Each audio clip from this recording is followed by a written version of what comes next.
Buen día, continuamos con nuestro curso de lógica de algoritmia y vamos a hablar ahora de los arreglos bidimensionales. Bueno, así como hablamos de los arreglos unidimensionales, los arreglos bidimensionales también son una colección de variables del mismo tipo que en este caso se organizan como casillas que en este caso es un casillero de dos dimensiones, ¿sí? Entonces van a tener unas filas y unas columnas, algo similar a lo que observamos en este casillero de la vida real. Igualmente, entonces, al igual que los casilleros, entonces en este caso debe haber un identificador de cada casilla para que podamos acceder a ella, ya sea para leerla o para escribirla. En este caso, la identificación requiere de dos coordenadas: la casilla de las filas, ¿sí?, en qué fila se encuentra, y la casilla de las columnas para indicar cuál es esa casilla o esa variable. Entonces, digamos que lo podemos ver como una especie de tabla en donde vamos a tener unas filas y unas columnas, y entonces en cada una de las casillas que componen esta tabla, pues vamos a tener ya sea un número entero, un número real o un carácter. Igualmente, los índices que me indican las filas y las columnas empiezan por el número 0, es decir, por ejemplo, esta casilla que contiene el número 1 sería la coordenada de los dos índices de filas y columnas, sería 0,0, ¿sí? Esta, la que contiene el índice 4, sería 1,0, y así sucesivamente. Digamos, el 6 sería 1,2, digamos, sería el número del índice de las filas sería el 1 y el número del índice de las columnas sería el 2. Podemos, o el Python, digamos que considera que los arreglos bidimensionales los interpreta como si fuera un conjunto de arreglos unidimensionales, o sea, un arreglo de arreglos unidimensionales, donde cada fila lo considera un arreglo, ¿sí? Entonces tendría el índice para el arreglo 0, el índice para el arreglo 1 y el índice para el arreglo 2. Para manejar las matrices bidimensionales también debemos manejar el NumPy, la librería NumPy. Entonces debemos también manejar esta instrucción para importar la librería NumPy y ponerle un alias. En este caso el alias es np. Igual que en los arreglos de una dimensión, entonces aquí en los arreglos de dos dimensiones, que también le llamamos matrices, vamos a poder crear matrices o arreglos de dos dimensiones con, por ejemplo, rellenándolas todos de ceros, ¿sí? Entonces también existe la función ceros para crear una matriz con todas sus casillas en cero. Esta instrucción sería esta que tenemos acá, que sería x igual np.ceros, y entre paréntesis ponemos esta palabra que se llama shape. Shape indicaría las dimensiones de la matriz. Entonces aquí estaríamos diciendo que va a tener 3 filas y 3 columnas, ¿sí?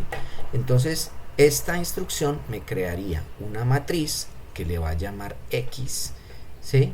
Y tendría 3 filas, 3 columnas, y todos sus elementos los inicia en 0. Bien, igualmente también podemos usar la función array para crear una matriz con valores diferentes en cada una de las casillas. Entonces, por ejemplo, si quisiéramos crear una matriz como esta donde tenemos en la primera fila 1, 2, 3, en la segunda 2, 4, 6 y en la tercera 3, 6, 9. Entonces lo crearíamos de esta manera: x igual np.array, abrimos paréntesis, y en este caso abrimos un primer corchete, ¿sí?, que va a indicar que vamos a crear esa matriz, y luego vendría digamos un segundo par de corchetes, que son estos, que me van a identificar la primera fila. En este caso la primera fila estamos diciendo que va a contener el 1, el 2 y el 3, están separados por comas. Luego ponemos una coma cuando cerramos este corchete de la primera fila y abrimos el corchete para la segunda fila, y ahí escribimos los elementos 2, 4, 6, y luego cerramos el corchete de la segunda fila, luego una coma para indicar que viene una tercera fila, abrimos el corchete de la tercera fila, escribimos 3, 6, 9, cerramos el corchete de la tercera fila y luego cerramos el corchete de la matriz, y finalmente el paréntesis de la función array. De manera que una vez que se ha ejecutado esta instrucción, si le damos print x, que es el nombre que le dimos a esa matriz, tendremos esta matriz que observamos acá. Entonces esta es la manera como el Python muestra el contenido de la matriz como un arreglo de vectores o de arreglos de filas, ¿sí? Este es el primer arreglo, 1, 2, 3, este es el segundo arreglo, 2, 4, 6, y este es el tercer arreglo, que sería 3, 6, 9. Cada uno conforma una fila. Bueno, entonces ya para indicar un elemento en particular de la matriz, si lo queremos leer o queremos escribir en esa casilla, entonces tendríamos que usar el sistema de coordenadas para indicar cuál elemento es dentro de la matriz. Entonces en este caso, en este ejemplo, vemos que primero se crea la matriz con las 3 filas y en cada fila 3 columnas, ¿verdad? Y luego hacemos print x2,1. ¿Esto qué indica? Indica que vamos a tomar el elemento de la fila 2 y de la columna 1. ¿Cuál es la fila 2? Bueno, esta sería la primera fila, que está identificada con el índice 0. Luego seguiría la siguiente fila, que es la del índice 1 para las filas, y esta sería el índice 2 para las filas. O sea que cuando decimos x2,1, lo que estamos diciendo es tome de acá, de esta última fila, ¿sí?, de la fila 2, tome el elemento 1. Entonces aquí volvemos a empezar. Este sería el elemento 0 de esa fila, este sería el elemento 1 y este el elemento 2. Por tanto, el elemento 1 de la fila 2 sería este que tenemos aquí, el 6. Entonces si decimos print x y entre corchetes 2,1, él nos tomaría este elemento y lo imprimiría, que sería el número 6. Bien, ahora entonces veamos cómo modificaríamos una casilla, ¿sí?, una casilla de esa matriz. Entonces aquí inicialmente importamos la librería NumPy, luego creamos la matriz mediante la instrucción np.array, ¿sí?, con las mismas 3 filas y 3 columnas que habíamos visto en los ejemplos anteriores. Y aquí lo que vamos a hacer es imprimir x de 2.1, que ya sabemos que es el 6, ¿verdad? Ahora, una vez impreso, entonces nos imprimiría el 6. Una vez impreso, vamos a hacerle la modificación. Ahora vamos a decir x de 2.1, o sea, esta casilla va a ser igual a 8, ¿sí?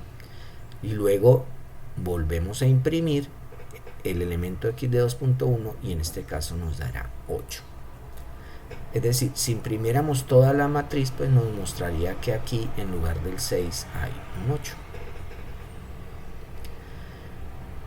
Bien, igual que en los arreglos unidimensionales, también podemos saber cuántos elementos tiene la matriz, y eso lo hacemos con la función size, ¿sí? Entonces la función size, por ejemplo, aquí creamos la misma matriz y pues si decimos x.size, lo que nos va a devolver es un 9. Entonces si imprimimos x.size, imprimiría el número 9 porque hay 9 elementos en la matriz.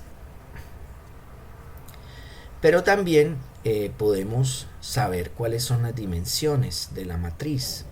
Entonces eso lo hacemos con la función shape, ¿sí? Entonces en este caso, por ejemplo, en esta matriz tendríamos 2 filas y 3 columnas. Entonces si creamos esa matriz, primero, digamos, en este caso tendría los números en la primera fila 1, 2, 3 y en la segunda 2, 4, 6. Y luego le decimos print x.shape, entonces esto nos va a devolver las dimensiones de la matriz, o sea 2,3, o sea 2 filas, 3 columnas. Y bueno, también podemos hacer la función sort.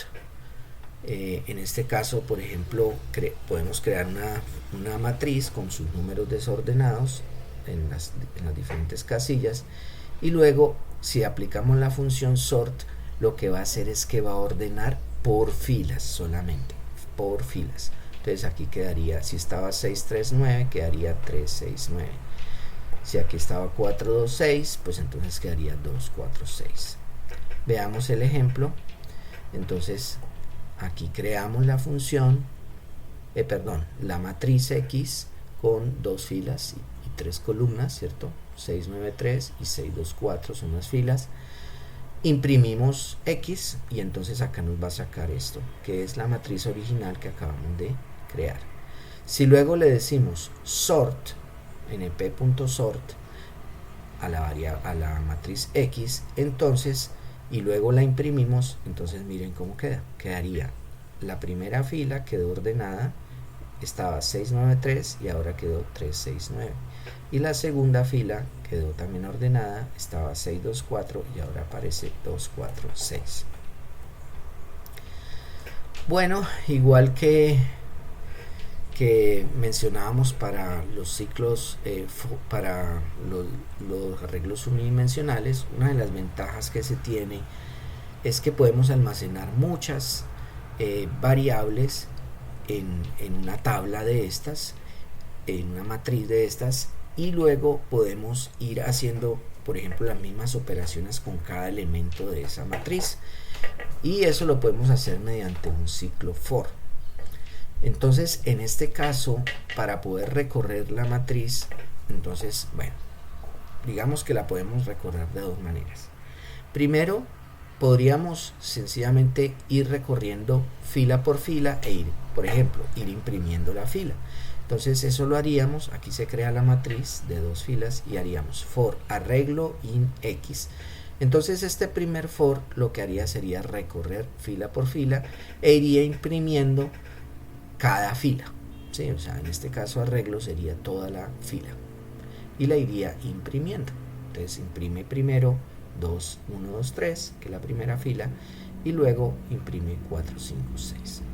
Nuevamente, esto también lo podemos hacer con la expresión original del for, que es for i in range e indicar entre paréntesis valor inicial, valor final e incremento. También lo podemos hacer así, pero tendríamos que escribirlo un poco diferente.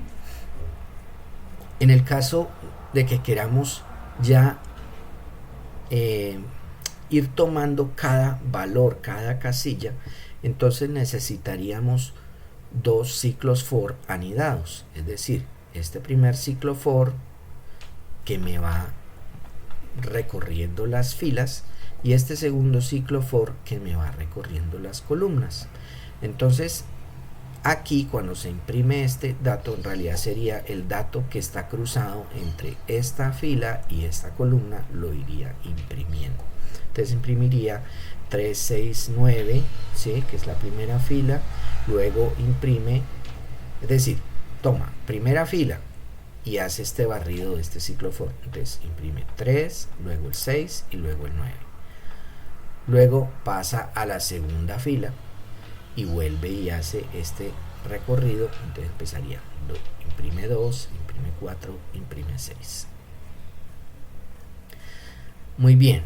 En el Spider, entonces vamos a abrir el Spider y entonces veamos cómo lo podríamos escribir de otra manera, ¿sí? Digamos, aquí está el ejemplo recorriendo la matriz, pero haciéndolo con el tradicional, digamos, la manera original del E in range, ¿sí?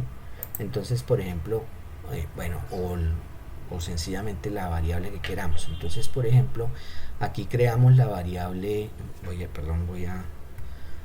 ponerlo un poco más grande.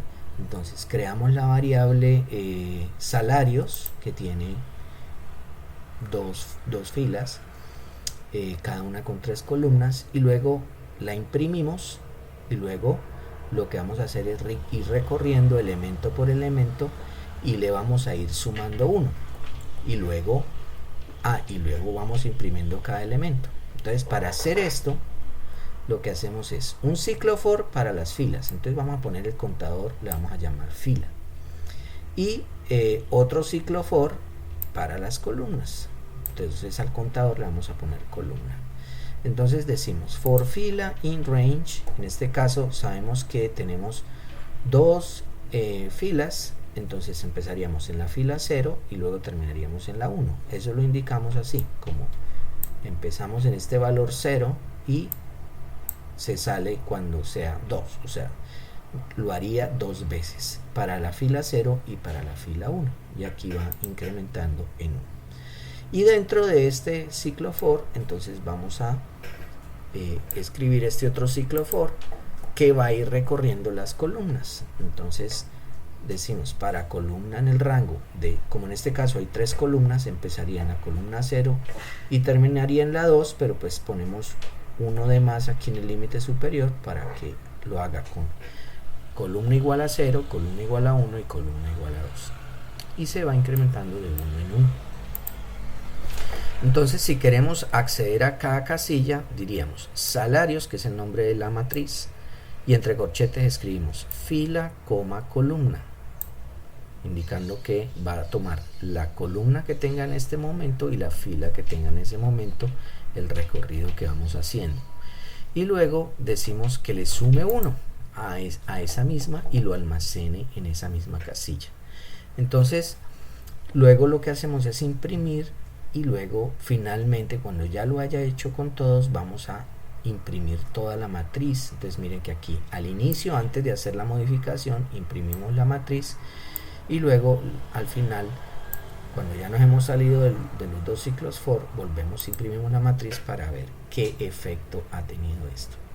Entonces, si lo ejecutamos, observen, imprimimos la matriz antes de entrar a los ciclos for y es el valor original, 2, 4, 6, 3, 6, 9. Luego, durante el ciclo for vamos imprimiendo cada elemento, pero en este caso le vamos sumando 1 a cada elemento. Entonces, por ejemplo, al 2 le sumamos 1, me queda 3. Al 4 le sumamos 1, me queda 5. Al 6 le sumamos 1, me queda 7. Y así, al 3 le sumamos 1, me queda 4. Luego al 6, 1 me queda el 7. Y luego al 9, 1 me queda el 10. Y luego, al salir de los ciclos for, lo que hacemos es imprimir la matriz completa y nos queda la matriz que ha sido modificada. Acá tenemos la matriz original y acá tenemos la matriz modificada.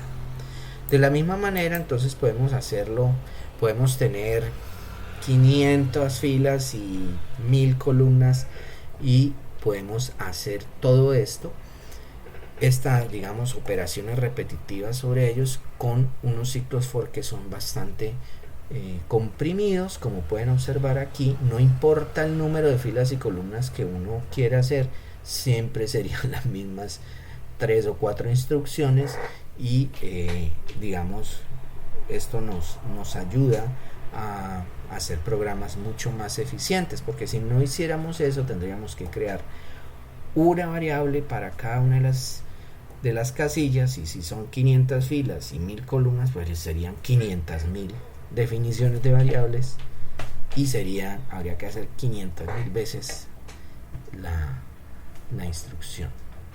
Entonces sería pues un programa extremadamente largo y complejo, y en cambio de esta manera lo hacemos en 4 o 5 instrucciones, lo que queríamos hacer. Bien, eso es lo que tenía para comentarles acerca de los arreglos bidimensionales.